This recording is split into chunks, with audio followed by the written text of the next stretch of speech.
Hey, do you have time for a quick story slash history slash supply side economics tale? Because I have one for you. This story is from a long time ago, but it's still relevant today. Once upon a time, let's say 700 years ago, there was a king in Africa, in the kingdom of Mali. This king's name was Mansa Musa.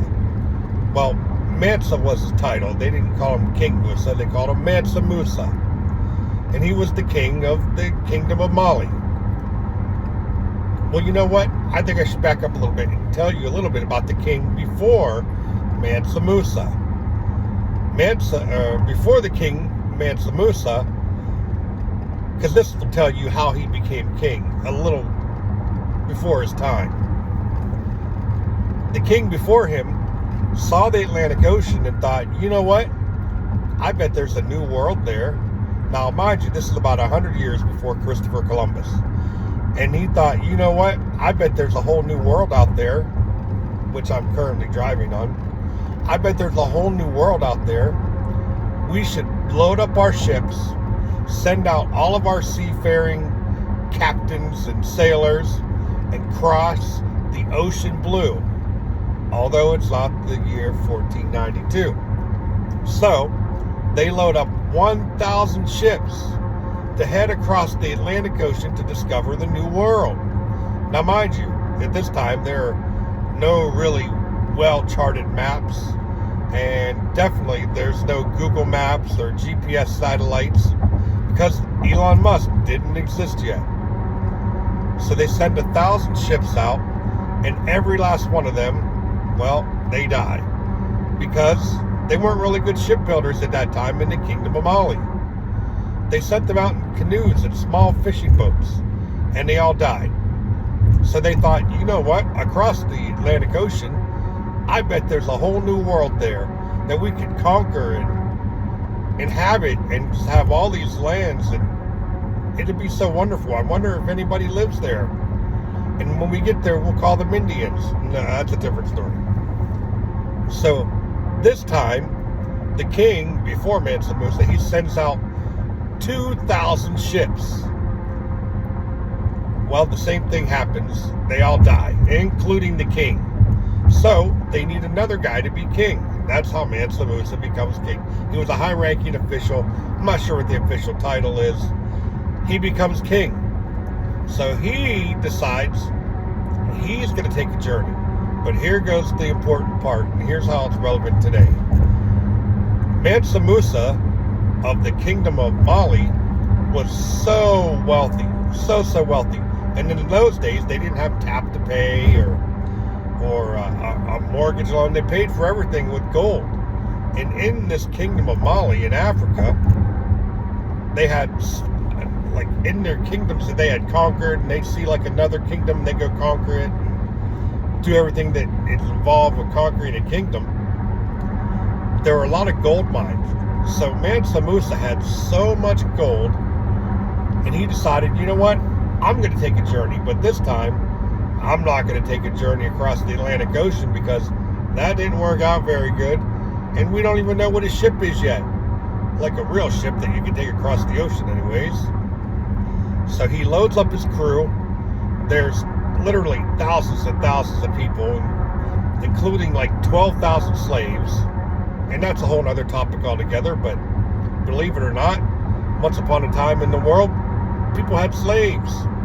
So he took like maybe 40,000 people, including his 12,000 slaves, loaded up the horses, the donkeys, and the camels, of course, because it is Africa, and they're going all the way up to Mecca, because Mansa Musa, he's a Muslim, and they like to take a pilgrimage. If they have the financial resources and the means to do so, they like to take a pilgrimage to Mecca, where they go and they have like a very superstitious thing, and they like do some dancing, some superstitious things that they do to kind of honor their God. And So he goes to take this trip, loads up his crew, 40,000, 50,000, a lot of people.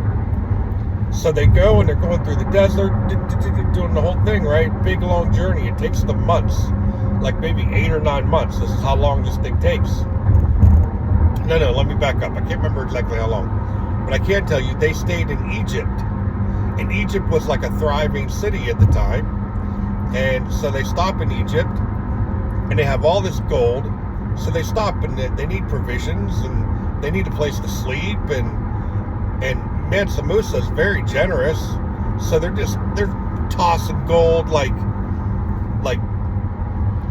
Paul Hilliard at a strip club, man, just like making it rain up in there. You know what I mean? Just going crazy, just spending so much gold and just going nutso and being generous and buying stuff. Well, as a matter of course, Egypt had their economy. They had this much gold, and they had this much, and people paid this much for things, and that's just supply side economics in the most rudimentary terms you could possibly imagine. So Mansa Musa stays there for a few months. Well, guess what he does? Because he spent all that gold there, he absolutely wrecked their economy and created inflation. Inflation, you say? How could inflation possibly happen from spending a large quantity of money? I thought if Mansa Musa just spent up, everybody would have more money and everything would be okay. It caused inflation. Everything that was bought with gold was elevated in price. And it caused inflation on goods and services and homes and everything. And it took Egypt 10 to 12 years to recover from that, because they had to try to balance the economy and take out high interest loans. High interest rates, you say? Why? So they had to take high interest loans and try to get everything under control. It took 10 to 12 years. So fast forward 700 years to present day, give or take 700 years. We have this little thing called a COVID-19. And so what we decided to do during COVID-19 was put $7 trillion into the economy. Yeah, count them, $7 trillion into the economy, which I like to call the Mansa Musa effect. All of a sudden, well, that coupled with bringing in 20 million people who needed a place to live, all of a sudden, the cost of housing goes up, the cost of everything goes up. It's basically called inflation. Like I said, the Mansa Musa effect. They poured $7 trillion into the economy in a very short period of time. It first happened when the pandemic happened, that the first guy said, you know what we need? So he got the whole crew together, they got their little Congress, and they said, you know what, how about we do like 1.9 or $2 trillion, because we can't send people to work or have them go outside or take a walk in the park, because they'll surely die if they go outside. So what we should do is we should give everybody $2 trillion. Now, the regular people, the peasants, if you will, they got like $600. But where the other $2 trillion went, nobody knows. So that guy left, that leader, that king left, and a new king came. And he didn't take a pilgrimage. He took a pilgrimage to the nursing home, because he was suffering from dementia and was barely alive. So all the other people around him, the people in the Congress and all the other leaders that would one day aspire to be like Mansa Musa when this king sailed off into the sunset, they spent $5 trillion. Woo! That's so much money. It makes it $2 trillion. And I think people that didn't have a job, well, they didn't have to have a job for many years after that. And I think people got another $600. The peasants got another $600. And then where the other $5 trillion went, nobody knows. But everybody does know that the Mansa Musa effect happened, that the cost of goods and services went way up, and nobody could figure out why.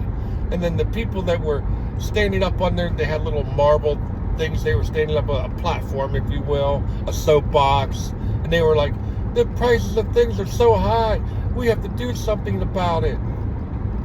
What you have to do about it, you have to wait 10 or 12 years, have high interest loans, and wait for things to even out. That's just what it takes. So if somebody tells you, if they stand up on a soapbox and say, the cost of things are so high, and we don't know why, we just can't even figure out, we don't know why things are so expensive. It must be that guy. So you should have me standing on the soapbox and I'll make things not expensive. That person is lying to you. You're going to have to wait 10 to 12 years. That's the bottom line. Each had to wait 10 to 12 years. And right here in this new world that somebody actually did sail across the Atlantic Ocean without dying, discovered, and in that short period of time, somehow we turned it into all this. Superhighways, skyscrapers, fiat currency, credit cards, satellites in space. You're going to have to wait. Things are going to feel and appear to be expensive for a long time. You can't make the price of a camel all of a sudden drop at the wave of a magic wand. So you're just going to have to wait until things even out and you have some high interest for a while. And that's just the way it is. And if you want to blame anybody, blame Mansa Musa. I hope this helps.